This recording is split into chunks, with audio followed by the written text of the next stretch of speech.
Pay attention, class, this is very important. In 2009, a Mario fan game known as Super Mario Bros. X was released to the world, created by a user known as Redigit. It allowed users to play and create their own levels and worlds in the style of Mario 1, 2 USA, 3, and World. Considering Mario Maker won't come out for another 6 years, this was a big deal. This early version of SMBX would come pre-packaged with The Invasion, which was a whole campaign of custom levels showing off the engine. As updates would add a slew of more assets and customizable options, Redigit would go on to make The Invasion 2, not a sequel, but a remake of The Invasion 1, showing off these new additions to the engine, while completely revamping, beyond recognition, some levels which were previously not very good. Write all of this down in your notes, everyone. It will be on your test. Okay, next slide, please. After a couple of years of updating the game, Redigit would abandon SMBX to instead make countless millions of dollars. In 2015, not wanting the legacy to be left behind, fans of SMBX would take the engine and add far more content to the game, while also making it so you could easily add in custom code into your creations. Which finally brings us to our main topic of today.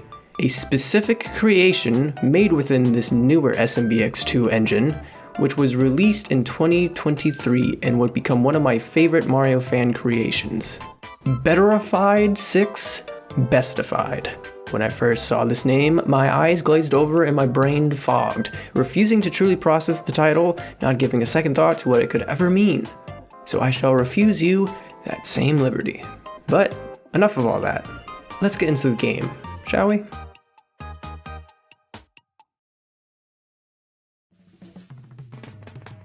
Our first level starts off with a pleasant grassy forest aesthetic, which is accompanied by some ever so delightful David Wise music. We continue on until we reach Toad's house. Inside, Toad asks us, "Do you remember how you got here?" And then we try to remember the level that we just played. Everything is discolored, blocks and enemies are strung around incorrectly or just missing. Something's not right. We again reach Toad, who asks us, "But do you remember how you got here?" We revert back to the beginning yet again, but now play a twice reassembled memory. Everything is even worse off now and covered in hazy fog. We hurry back to the Toad house. Mario, seemingly trying to remember even further back in time, brings us to a rendition of 1-1 from the original Super Mario Bros. One that's not quite accurate, given that it's made with a Mario World aesthetic, as if Mario's mind is unreliably recreating his memory of it. We find one last Toad. "But do you remember how you got here?" From here, we get flung into a psychedelic freefall, where our only sense of agency is found in being able to fall even faster. We fall and fall and fall. We continue falling until we make it to the bottom, in which we... And with that tone set, we march onward towards adventure.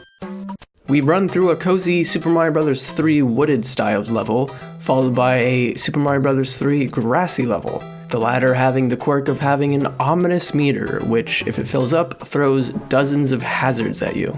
It was here that in the corner of my mind, a phantom of remembrance lurked, though I was too busy not wanting to get crushed by balls from the sky to heed it enough attention. We continue to the next level, and I sense this phantom grow larger, though its form still not within focus of my consciousness. It wasn't until the very next level that this phantom showed its true self to me now undeniably recognizing its form. I've played these past 4 levels before, back in 2010.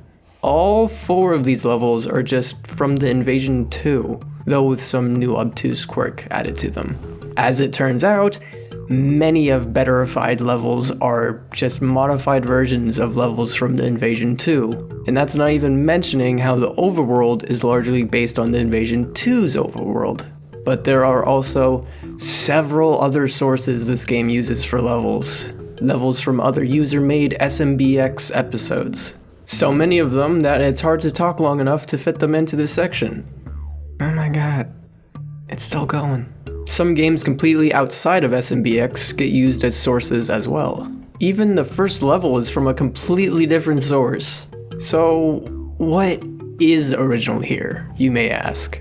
Well, this didn't end up being one of my favorite Mario fan games just by being a compilation of other people's works. I'll give 2 examples of how Betterified VI uses other people's creations. In Mario vs. the Moon Base, there is a bonus level where there's a Goomba and a Toad house that tells you not to touch his socks. What he's referring to is the Karibo shoe. You're free to take the shoe and then just leave. End of level.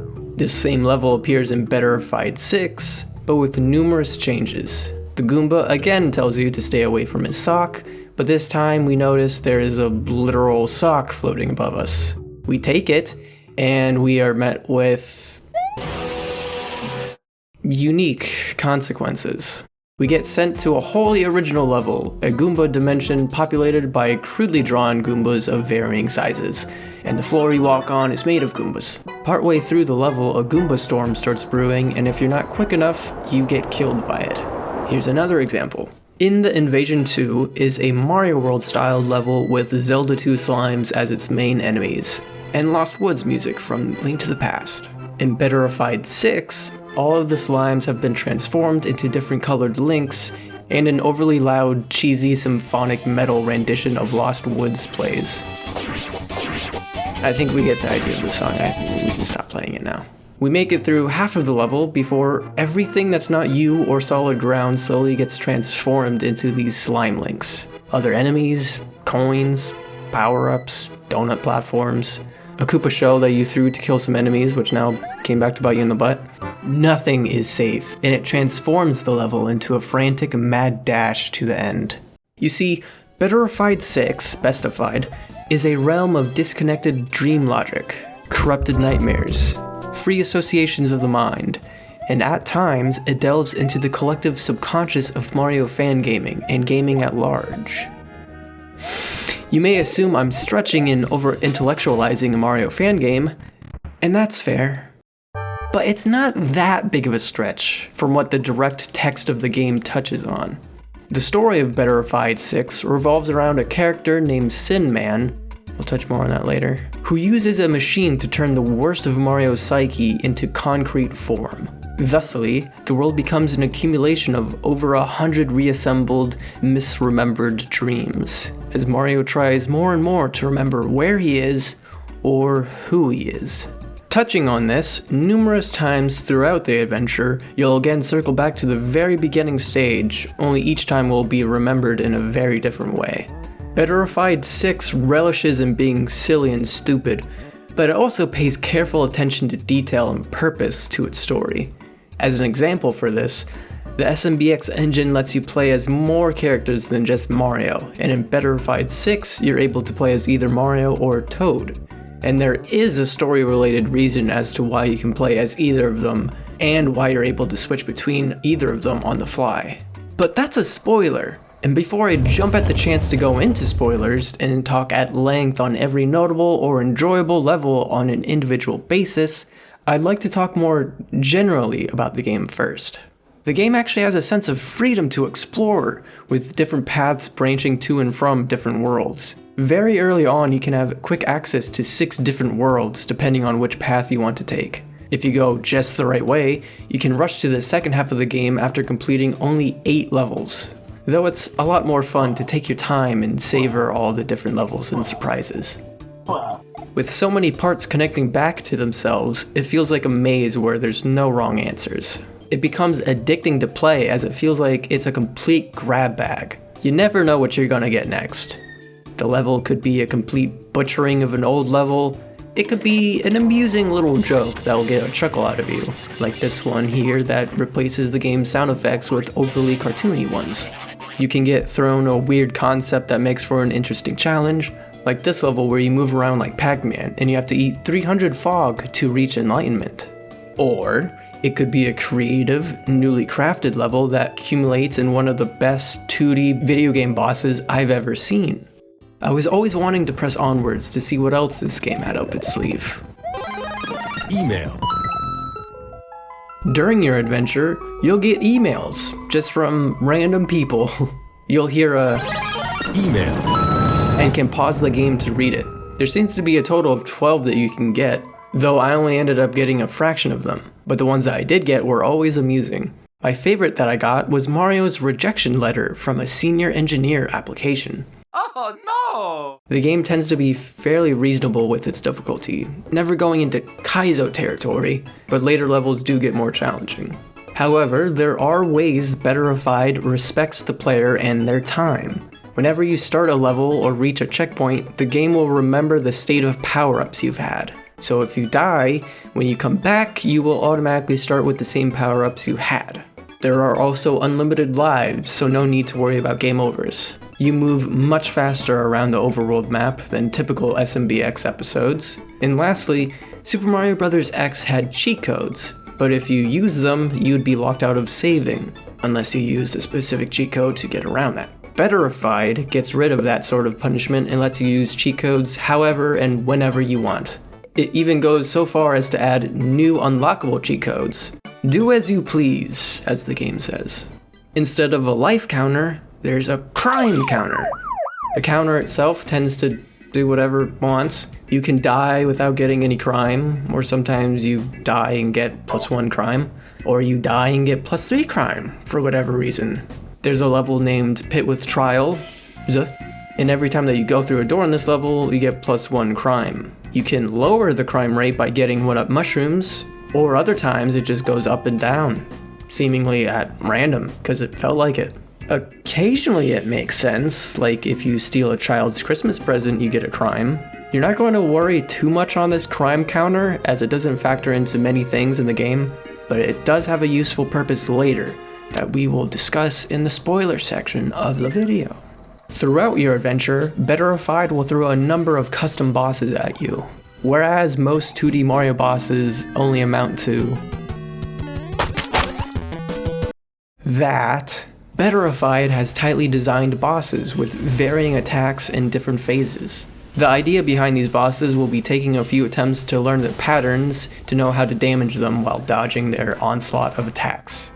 I realize that I'm at risk of sounding derivative or as if I'm reaching, but this game clearly has taken some inspiration from Dark Souls and other Soulsborne games. They were able to take something as simple as Mario 3 Bowser, who jumps and shoots flames, into a challenging but fair, fast-paced boss. Whenever you want to take a pause from your adventure, there's a hub you can visit. At the beginning, you only have a few things you can do or visit here, but as you progress through the game, there will be more characters to talk to and things to interact with. Like the apartment district, where at the start there are only a few rooms to enter, but by the end there are significantly more opened up to you, some leading to some interesting opportunities. It's worth mentioning that the hub works in parallel to your real-life time. It knows the time from your PC's clock and will make adjustments to the hub in turn. For the most part, it can be broken down to there's a daytime hub and a nighttime hub, with some characters only being available in one or the other. There's a cafe that you can get hints for more obscure secrets for curious players, which gets more lively at night. Since I'm currently employed and have to get up early in the mornings, I appreciate that the game gives us a way to change the time of day within the hub, so I can freely participate with timed exclusive events that are past my old people bedtime. Nighty-nighty. Amongst all of this chaos and uncertainty from the main game, tucked away in a corner of this hub, past the cafe, is perhaps the most relaxing area I've seen in a 2D game. The sound of soft winds, gentle chimes, a soothing, reflecting stream.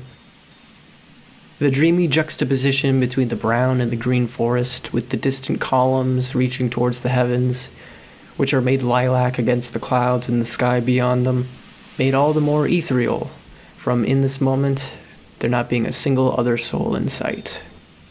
I would happily get lost within this mood that this single room manages to create. Every time that you die or enter into a level, there's a loading screen with various tips.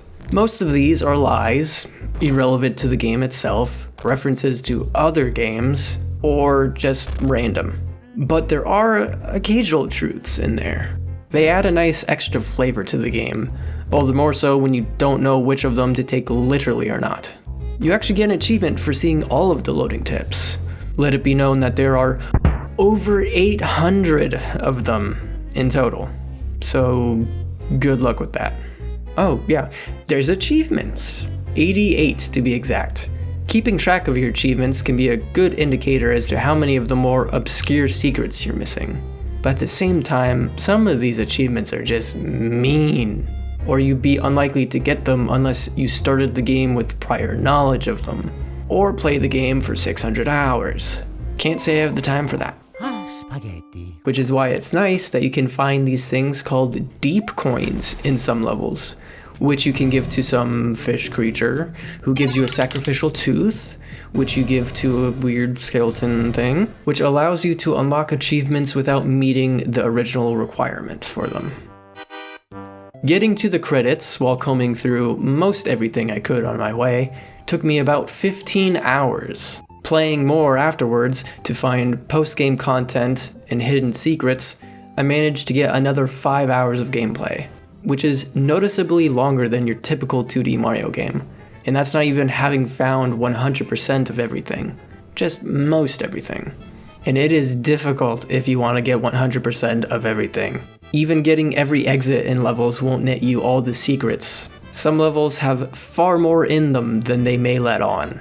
To me, it's reminiscent to the likes of the Stanley Parable or Undertale, wherein the player feels compelled to seek out and exhaust all possibilities in their search for secrets, Easter eggs, and lore. The game is good about giving you hints for some of the most niche stuff, and I advise you to pay attention to those hints and even write them down. And if you find that the game gives you any strange looking codes, I strongly urge you to write those down because those may be important later. While Betterified VI Specified is part of a long-running series, it's not necessary to play the previous games. Yes, there's reoccurring characters and some small references to past Betterifieds, but you won't lose out if you haven't played them. And if anything, the creator explicitly tells you not to play the old ones, so for the best. If you can, I would recommend maybe playing the Invasion 2 before Betterified 6. I feel doing so will have you appreciate the changes and surprises Betterified 6 has in store. To those who don't intend to play the game, or don't care about spoilers, I wish to convey more of this game's charms and secrets with you. In doing so, I will cover numerous secrets from the game. If you wish to play without more being spoiled to you, I would suggest clicking off right away and playing ASAP, because it is very fun. But to those who wish to stay, here we go. Realistic Mario 2. Mega Moles are your friends in the world of Betterified 6, as they're all over the game to talk to. This one says the next level he personally made, which is an HD remaster of Super Mario Bros. 2, USA. And it is deliciously horrible. This HD remaster has worse frame rates and control, blurry, desaturated level assets, and an unfitting, crusty background image of some random field. Mwah. I am in love. Encounter on the bridge. Troll. Suddenly, the game turns into Super Mario RPG as we encounter a green troll and must answer his riddles 3. Go with your gut and hope for the best, as the game says, because no matter what answer you choose for what question, you're always right. The obligatory. World 2's castle is just the same as World 2's castle from the Invasion 2, except now the lights are turned off, and there's literally no enemies other than 2 Phantos. What the idea behind this level is, I really wasn't sure. At least until I entered the boss room and was greeted to a Phantoified version of Phantoon. Without me even realizing, this whole level riffed on the same build-up this boss had in Super Metroid, with the whole darkened area devoid of any hints of life, with the subdued ambient music, until you finally get to Phantoon. Phantaloon, like the original, Took me a few tries, shooting clusters of random numbers at you and occasionally having more clusters raining from the sky, turning the boss into a light bullet hell where you always have to keep moving. You have to pick up keys planted into the ground in the room and toss them into his face. And you have to do this with all 12 keys in the room to defeat him, so aim carefully. Luigi's room. We start with a frankly amateurishly done level. Hardly any thematic cohesion between platforming obstacles or enemies and flat level design. Not a fault against Betterified, per se, as this is a level from The Great Castle Adventure, which kinda sucks actually. So far we've seen nothing of consequence, until we meet Luigi, who asks us to fall down a pit and to please deal with his ex, enticing us with a star as payment. Falling down into the pit reveals his ex to be Birdo. Please deal with apparently means to fight her in a unique boss battle. Depleting her health results in her dying and her tank exploding. Luigi thanks us for this, but doesn't fork over any stars. Now, when you originally play this level, there's nothing to imply the significance of our actions here. However, completing this level results in numerous irreversible effects that the game relishes in remembering. So I hope you'll be able to accept your decisions up until this point. The Gorbino's Quest of SMBX.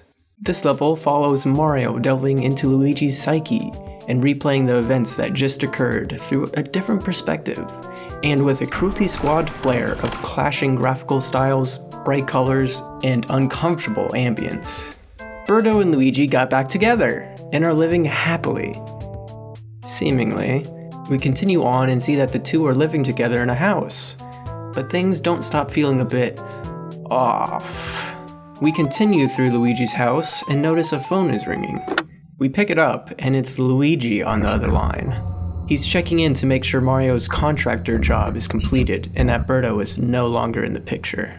Luigi is elated now that he can live life freely without his girlfriend, though he asks us why we're still here and reminds us that we can leave his psyche now that the job is done. But we continue regardless, and he gets increasingly more upset at us.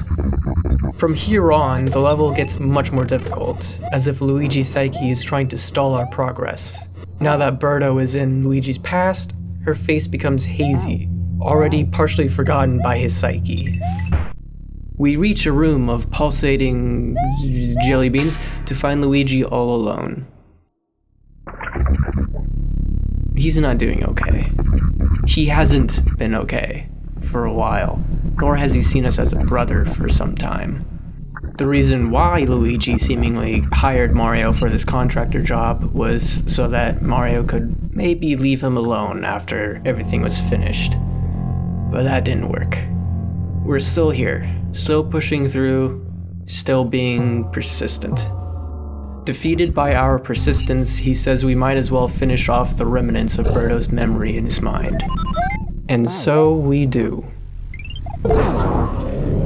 We eliminate her within the depths of his mind, just as we had in the waking world, thus continuing farther down our path into this disastrous end. Donkey Kong City. Meet him. We start a typical looking woodland level before quickly getting interrupted by a giant vegetable that talks to us about shareholders, conferences, and stocks. He's got charts and stock images, which makes him feel trustworthy and professional in my book. Now he's going on about crypto and how it's a bear market. Then he shows us a picture of a bear. Level over. Shell Hell.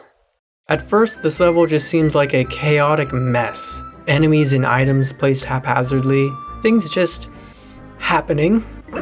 But there is a reason for this. Rather than making the way forward, beating the level unlocks a bonus area. In this bonus area is a secret area, which houses an NPC that tells you a hint how to get the real exit of the previous level. Following this hint turns the level into an Auto Mario stage. My favorite, second only to refreshing stages. But anyway, what stands out is the fact that as the stage is automatic, it gives Mario time to turn inward and give us an inner monologue as he relaxes and takes it easy. They call this the Shell Hell. But 'tis my heaven. In it, all the once seemingly random events and objects thrown around the level now have purpose to help push Mario forward. I never thought I would find an Auto Mario stage unique and charming, until now. Going through the whole stage like this grants us the true exit to the level. Sick! Here we get brought back to where our journey began, only to get interrupted by a guardian from Breath of the Wild trying to lock its lasers onto us. You can try to fight back, but you'll be better off running. Going backwards, there's a new area to run through, which the guardian has no problem just breaking through, stopping at nothing to stalk you. Like Breath of the Wild, you'll want to bait its shots to not get hit. Link eventually shows up, who then gets pushed along by the guardian and gives you text box after text box in an attempt to distract you, which admittedly did work on me the first time. Ferret Path. Do you guys remember the Ferret Walk meme from the beginning of 2019? No? Well, the origin of the meme is just a smash cut of the walking animation of a 3D ferret, with the editing played to the tune of a custom rendition of Accumula Town from Pokemon Black and White. It has 1.7 million views. There are numerous other videos from different people doing their own versions, some being even more popular than the original. Well, you see, this level is based on this 4-year-old meme, full of ferrets in that same town tune. This may seem random, but it's not. Not entirely, at least. This level is from a previously unmentioned source called Garden of Purity, and the level in that game is called Fleuret Ridge. Or is it Fleuret Canyon? Or is it Fleuret Cove? This is a fleuret, by the way. All this considered, it's easy to imagine the brain's jump from fleuret to ferret.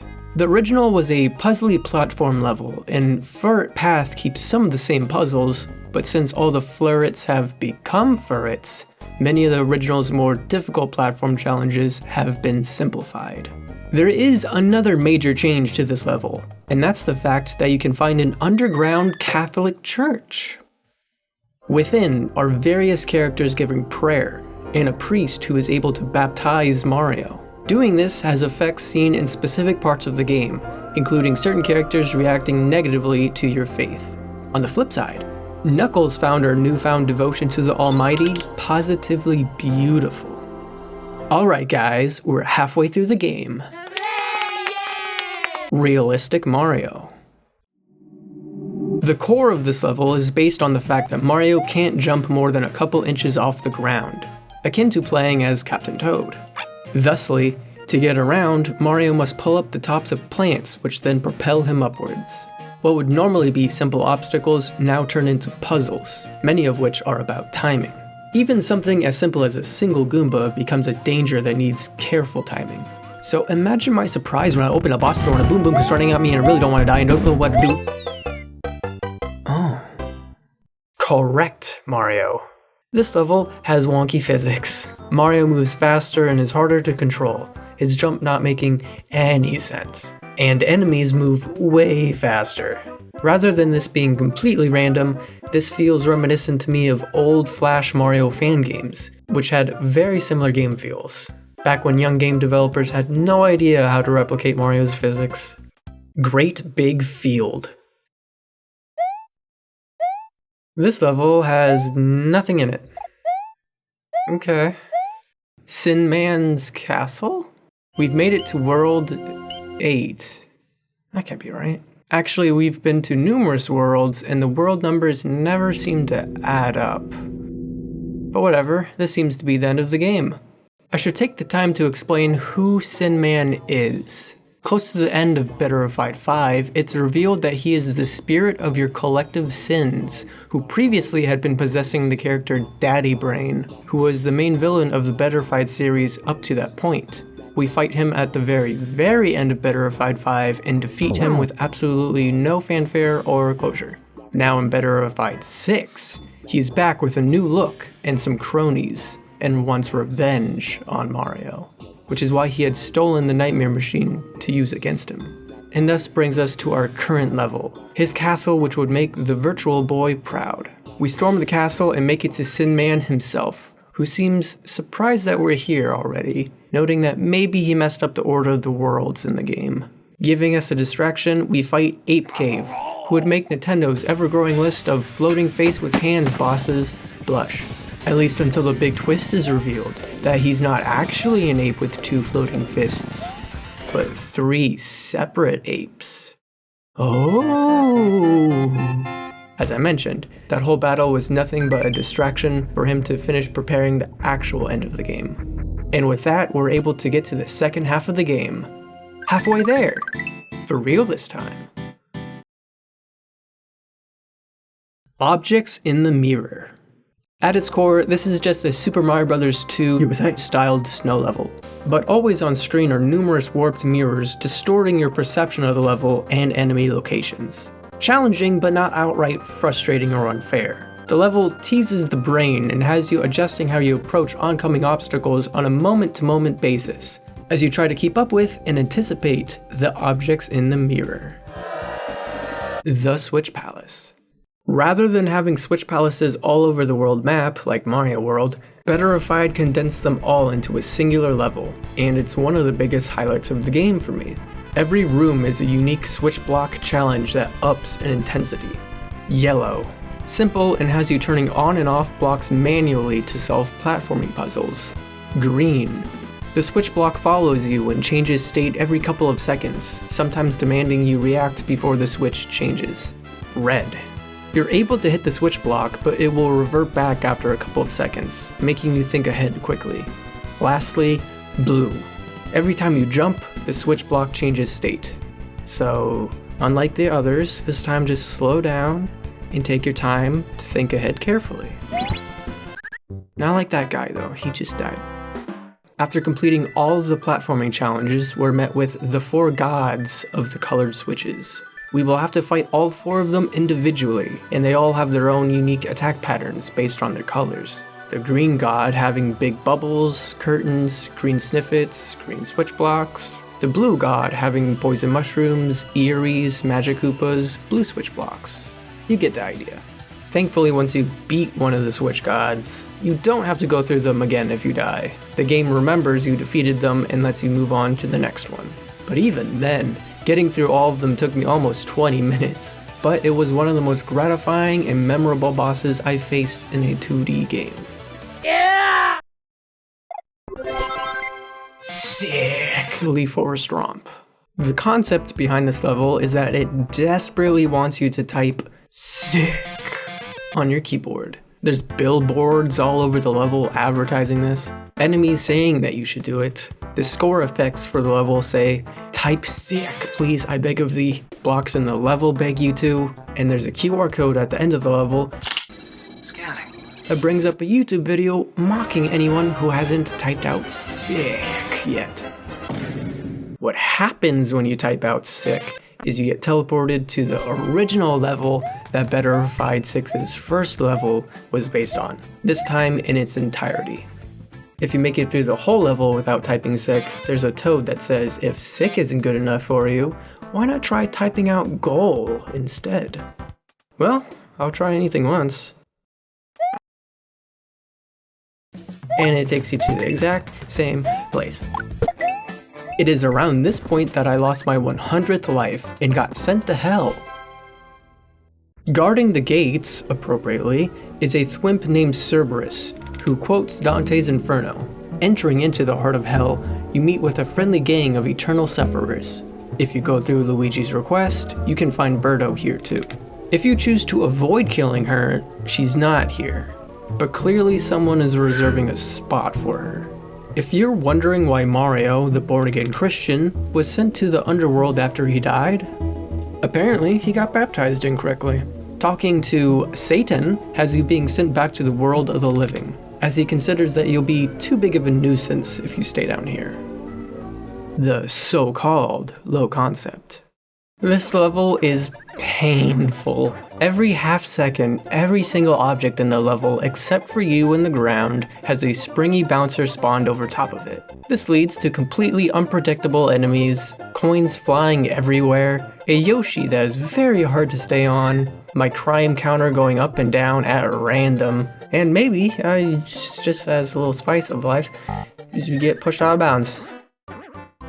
There's an NPC at the start that tests your stranger danger senses, and if you talk to them, you get a bouncer spawned over top of you. There's only accepting your fate after this, just letting yourself suffer until you die. At the end of the level, you'll notice that the end level roulette doesn't trigger the end of the level, and instead is another stranger danger trap. Mario Party. We're playing a level from the Invasion 2, but scattered all across it are Mario Party board tiles. Just like the Mario Party games, there are blue and red spaces, which give or take 3 coins respectively. There's also treasure spaces that give you free power-ups, Bowser spaces, which spawn in Bowsers, and event spaces, which are a mystery until you dare to touch them. It's a level like this that recontextualizes a previously established level that I really enjoy, as you're not going to play it in the same way as you would in its source material. Towards the end of the level, you can talk to Toad, that gives you a star if you have at least 50 coins. If you don't have enough, well, that's just death for you. Rather than wanting to go through all of the blue spaces you can to gain coins, you'll want to balance it off with some red spaces. That way you can avoid your coin counter resetting after getting 99 coins. From here on, if you're wondering why instead of Mario or Toad, I'm playing as a little blue creature, it's because I visited the Queen of England, who then placed a curse on me. And for the longest time, I had no idea how to fix it. This character is named Demo, and belongs to a Let's Player channel named Rowcow. He has his own dedicated following on YouTube, but he also has his own forum and comic series, which this character originates from. This character of Demo would go on to appear in numerous Mario fan creations as well, some made by Rowcow himself. Other ones are made and helped by the forum community, and other ones just kinda pop up, I guess. There's no need to understand all of this, per se, but I would like to note that this further shows the far-reaching ties Betterified VI has into the collective subconscious of Mario fan gaming. The Oxford English Dictionary. Above you is a random word from the dictionary that the game wants you to spell on your keyboard. Every time that you spell it on the keyboard, the game speeds up slightly, and you can seemingly keep spelling as many words as you want. I don't think there's any advantage to doing this, though. Duneside House. All over the different worlds of Betterified are bonus toad houses to visit. Though whenever you go inside this one, it gains a face and suddenly shows it has a body, which is seemingly based on the Death Egg robot from Sonic the Hedgehog 2. You end up flying across an ocean and then through one of the first levels of the game, destroying all enemies that you touch instantly. After beating it, you sort of just get plopped back into the first world, implying you really did just fly over an entire ocean in that mech. My website. This level takes place on the SMBX page. While the concept itself is very charming, the level is pain. Having to condense a level within a square, the corridors are very tight and awkward. And of course, you can only see the walls of the level whenever you get right up against them. You'll be moving through the level slowly, trying to gauge where to even go next sometimes. The song for the level, though, I love. Excellent choice. It's Pinball Zone from Wario Land 4, and its slow tempo fits well with this cautious, awkward pacing of play. I'll be honest, I cheated a lot on this level. It's one of the more difficult levels, not from the post-game. However, even with cheating, I managed to get stuck. There is a life lesson here though, and that's, if you go to Reddit, you die. Realm of Bowsers. Here we have a faintly accurate Super Mario Bros. 1-1 remake, again, but where all the enemies are Bowser. At least visually speaking, they're Bowser. Some are Birdo, some are Goombas, some are Spike Traps. They just look like Bowser. We got Mario World styled Bowser from Mario Maker. We have Mario's Time Machine Bowser, cardboard cutout Bowser from Yoshi's Topsy Turvy. We have a Waddle Doo from Kirby's Adventure, for some reason. Halfway through the level, the 1-1 remake shtick gets thrown out the window, and we get dropped down into a dreamy underground area, which gets introduced to us as the Bowser Garden Subterria by a dopey looking Bowser named Beator. After going ahead more, we make it to a lake, and Beator is here too. From the ether, we hear the voice of another. The voice goes on to say that people too often look for purpose, only wanting to do something in the hopes of accomplishments or accolades. And it is places like this, of nature, away from the grind of everyday life, that can show us what truly matters. Lastly, the voice mentions that there is a star in this lake, and gives you the choice to collect it or not. To collect the star is to dilute the experience of the garden and lake into a step towards completionism. But to let the star go means that this becomes a moment that doesn't need to prove itself with a purpose. That you can prove to Betor that you either have the restraint or the character to let things be. Leaving the star behind means the death of completionism. Capturing the star means the death of pulchritude.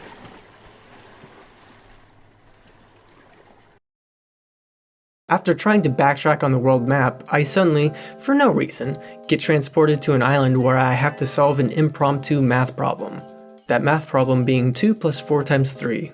Pick up your pencils, class. Check your notes. This is open book. What is the answer? I ended up getting the answer right, just for the record. I remember PEMDAS. Taco Bell, UK.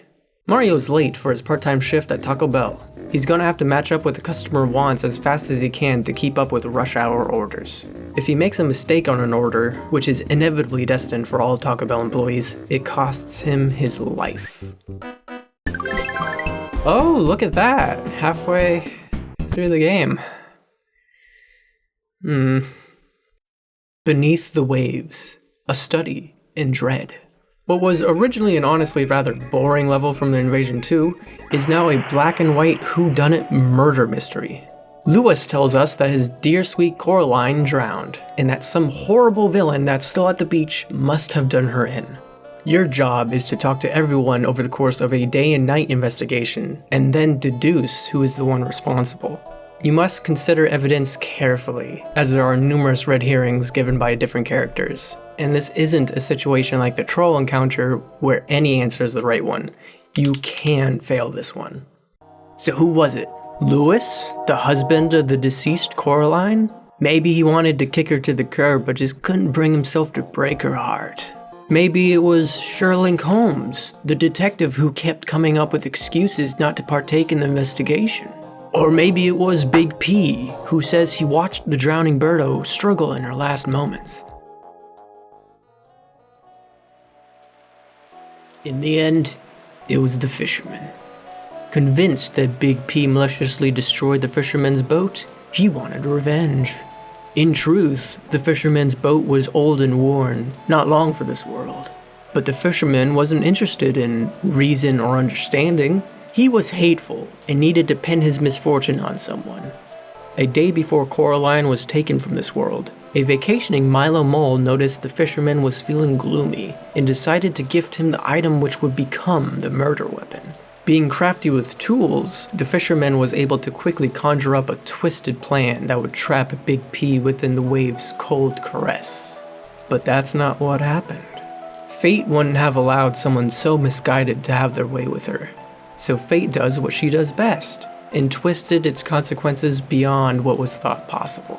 It was not Big P that got caught by that trap. It was Lewis's beloved Coraline.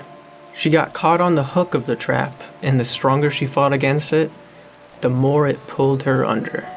And just like that, it was over. All that's left is grief and regret. No second chances for souls as wicked as this. That's a quote from the game. Consequence. We are now playing an old computer-styled text-based adventure game. We're able to talk, look, and jump to interact with things. We eventually make it to the bog, rushing into a mushroom-shaped house and see a toad. Talking to the toad brings us to a familiar quote. Do you remember how you got here? A headache. No, a piercing pain rushes through your entire body. What is happening? His words echo through your mind, but you cannot remember. What did you forget? Why is this so painful? We continue through a lava-filled castle until we find a woman. Ah, another person. You didn't expect this dangerous place to belong to someone delicate as her. She notices you and immediately starts tearing up. Did something happen? Embracing you in a hug, she sends warmth through your chest. What were you going to ask her again? Who are you, you ask. Her tears flow more rapidly now. Did you say something wrong? No matter what you try, you cannot remember.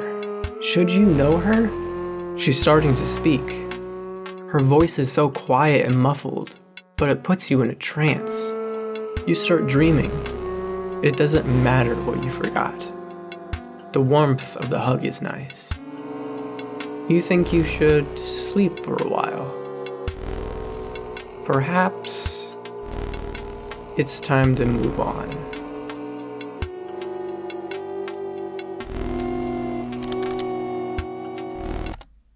Construction and deconstruction. We're playing as Minecraft Steve now.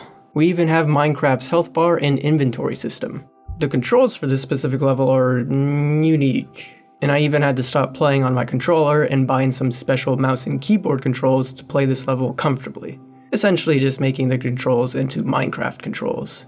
Staying true to Minecraft, you're able to break or place blocks, pick up blocks you destroy, and even upgrade your equipment. Surprisingly, the level has you going from room to room, having a focus on combat. Since there is item degradation, there'll be some planning involved when you should pick up tool upgrades or not, lest you run out of pick or sword at an inopportune moment, but you can still end up punching through a wall if you need to. The ending battle is between Bowser and you and netherite equipment. Not an easy feat if you kept sustaining damage from the other rooms. Ooh. Why don't we visit the hub after all this time? Now that we've progressed well into the game, more things have opened up for us. There's a Mario recolor named Help World, who notices how high our crime counter is and gives us a tip. Following his tip has us reach a secret new hub, known as the Shrine of Crime, which houses the most elite criminals.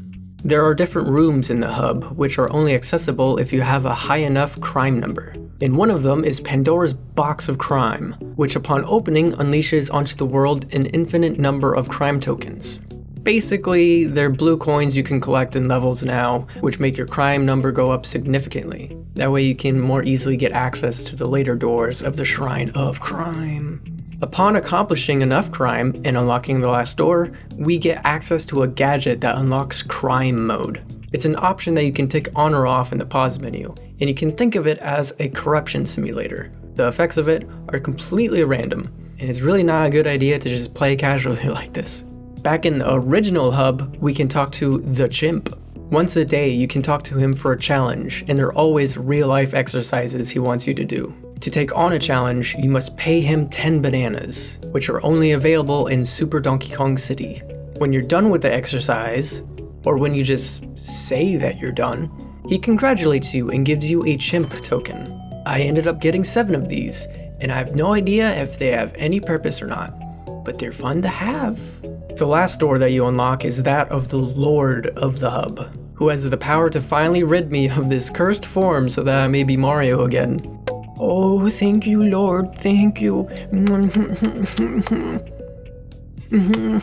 The Lord only wants to do one thing per day, which, same. So eventually returning to him, we ask the Lord to bestow onto us a blessing. We receive the Master's Blessing, which allows us a chance to revive upon death. Whenever we are met with a fatal blow, if we press select fast enough, we get a second chance at life. This only works once per life though, but it is immensely helpful in late game.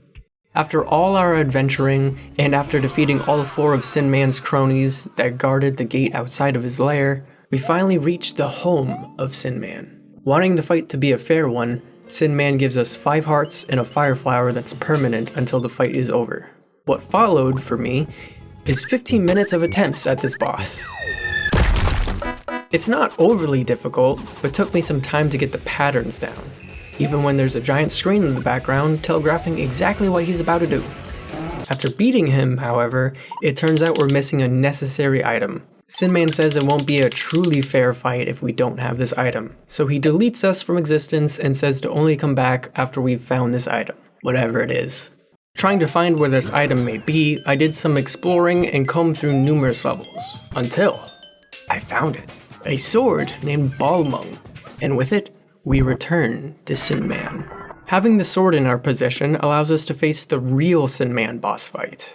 How he attacks and moves around reminds me of those Stickman battle animations that were all the rage in the early internet.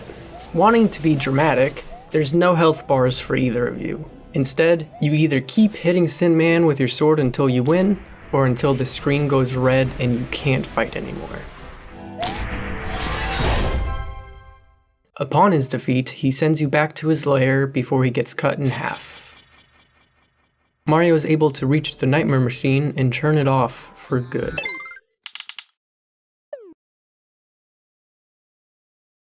That's it. Things can go back to normal. Your nightmares will no longer manifest in physical form. You've stopped Sin Man. You've stopped Betterified. And credits! That's how this long-running series that we all know and love, that I only knew about for the last month, ends. But we're not done just yet. We still have some unfinished business with a certain green brother. Someone who has been watching our progress throughout our adventure. Always watching. Upon going to the hub at 3 AM, we're able to access the once locked Luigi room, which has a portal to the game's secret world. Entering it sends us to the outskirts of a grand city. We get acquainted with the Pope, who warns us that this domain was not created by God, and that Luigi will act as a test of faith. In truth, this next world is another manifestation of Luigi's psyche.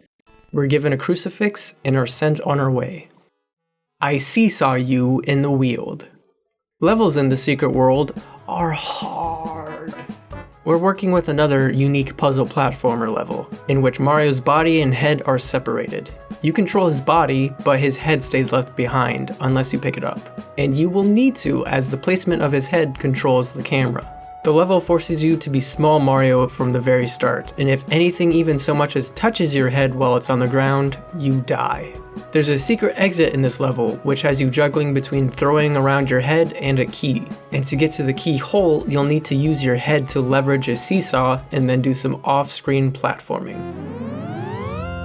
Finally, they made a sequel to Super Paper Mario.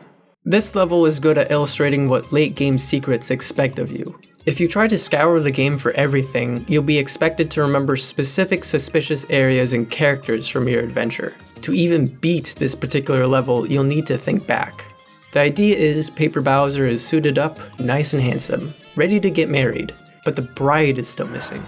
The pastor mentions that she might be at a flea market sale and that we need to go fetch her.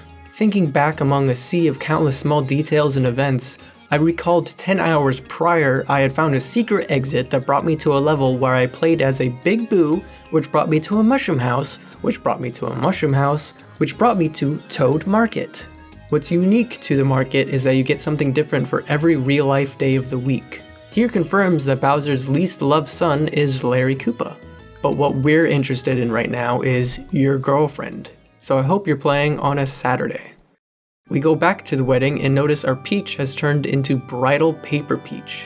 We talk to the pastor again and relinquish our girlfriend to be wed to Bowser. The ceremony commences and they say their I do's.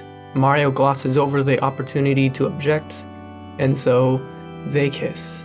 It's then revealed that what we just saw actually happened 6 months prior to the beginning of Betterified VI. A small detail only worth mentioning now is that in a level from the Archipelago world, you can find Peach and Bowser still together. Perhaps things are better this way, and it's time to move on. Fanto Tower. This level sucks. Cumulus Suffocation. Oh, this level sucks. Theater of the Mind. Nearing the end of all this, we reach Edouard Grumeau, basically a green version of Sin Man, who is the caretaker of Luigi World. He wants to put a stop to you, but not through battle, instead through reason and conversation. He resents that you're here and that you had killed Luigi's only hope for happiness, Birdo. You're given the chance to argue back against him, saying that He wanted this. He asked for this. Based on your answers, he either gains or loses health. Edouard brings into question your actions, your relationship with Luigi, and your own true nature, asking if you can really trust what you remember doing or seeing. You're a forgetful person. You're a delusional person. You've seen evidence of your own decay all over the place. Grumo gives one final front. My purpose is to protect Luigi. That's what he thinks of you. That's how strained this relationship has become. Is that what you want? Are you here just to make him suffer? Answering yes has us defeat him and lets us approach the end. He's Luigi. After all this time, we finally reached Luigi. I feared you would find your way, Mario. Your memory shattered. Your mind entirely driven by your inherent drive to completionism. Yet it shows me that some part of you yet clings to reality. I'm truly glad about this. You are here for the 8-star, are you? It's true, I have it. However, I cannot give it to you, not without at least trying to restore your senses. Let's take this upstairs, shall we? 11 worlds crossed and this boat's lane. Your journey through your mind has been a long one, hasn't it? Now, return to me. Return to reality to me, my true brother. And so the brothers fight in a multiple phase battle. During phases, Luigi tries to plead with you, saying he knows what happened with the Nightmare Machine, and that the Luigi who asked you to kill Birdo was just a figment of your imagination. He asks that we accept our actions so that we may come to terms with their consequences. But Mario fights back still.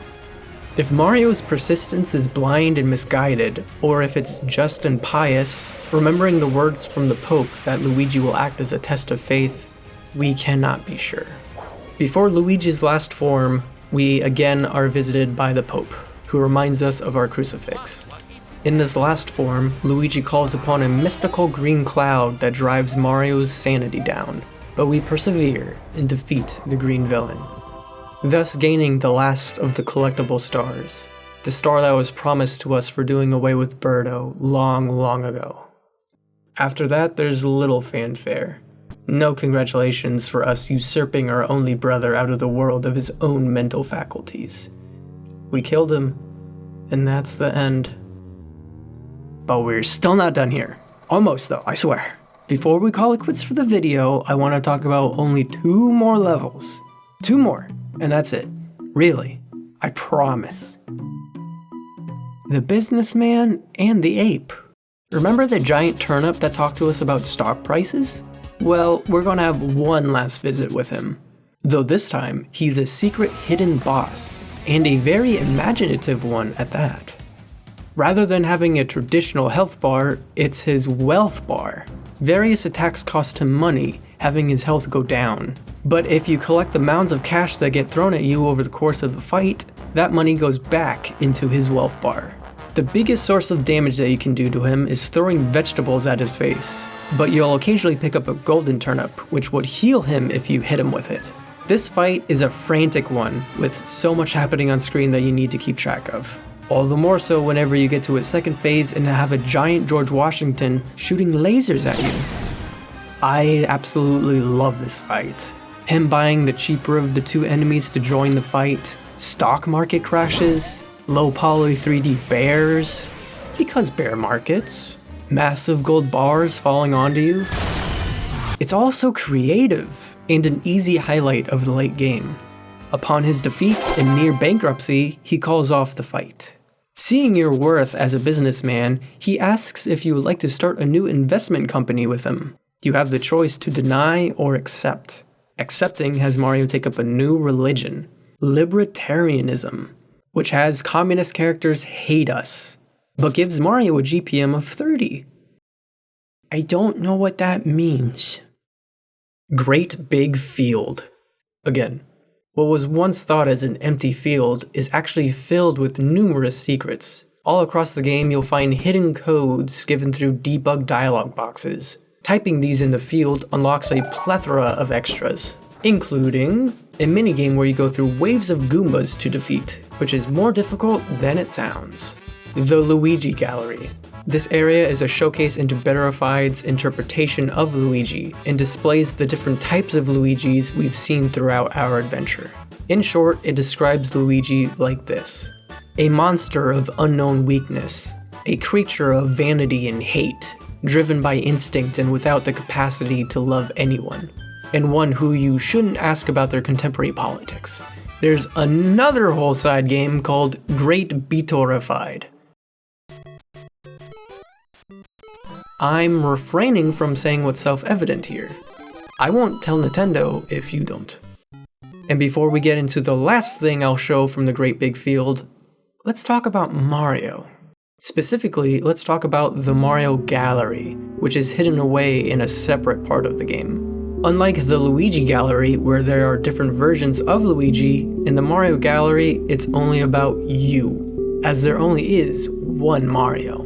In short, it describes Mario like this: an entity without remorse, a silent so-called hero without the ability to speak, emote, feel, or question anything. No longer a man, but a soulless phantasm of the collective. A shadow of an image that's to represent the will of the people. But what people, the game asks, as there will always be those unrepresented. Whenever the will of the people or the eyes of the populace becomes too much to bear, Mario has conjured up a make-believe persona he may transform into. Toad. Perhaps the broken man may at least feel exhaustion, if nothing else. Flowers wilt faster than new ones sprout. It will all be over soon. All that said, it's important to note the unreliable narrators in the room. For you see, the Luigi Gallery takes place in the world of Mario Psyche, and the Mario Gallery takes place in Luigi Psyche. You can take both of these interpretations of the characters at face value, or you can see this as how the brothers see the other person.